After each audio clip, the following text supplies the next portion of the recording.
ಮಣಿ ಮಣಿ ಮಣಿ ಮಣಿಗೊಂದು ದಾರ, ದಾರದ ಜೊತೆ ಮಣಿ ಸೇರಿ ಚಂದದೊಂದು ಹಾರ.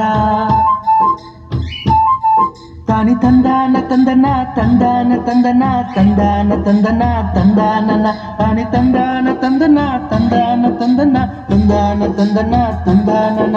ನಿನ್ ಹೆಸರೇನು ಮಣಿ ಅಂತ ಗೊತ್ತಾಯ್ತು, ಆದ್ರೆ ಮಣಿ ಜೊತೆ ಇರೋ ದಾರದ ಹೆಸರೇ ಗೊತ್ತಾಗ್ಲಿಲ್ವಲ್ಲೇ.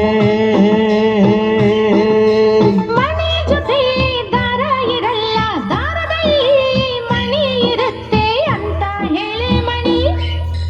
ಗೊತ್ತಾಯ್ತು ಗೊತ್ತಾಯ್ತು, ಆದ್ರೆ ದಾರಕ್ಕೊಂದು ಹೆಸರು ಬೇಕಲ್ಲ, ಒಸಿ ಉದಾರವಾಗಿ ಹೇಳಿದ್ರೆ ಆಗಲ್ವಾ? ಹೆಣ್ಣು ಮಕ್ಕಳ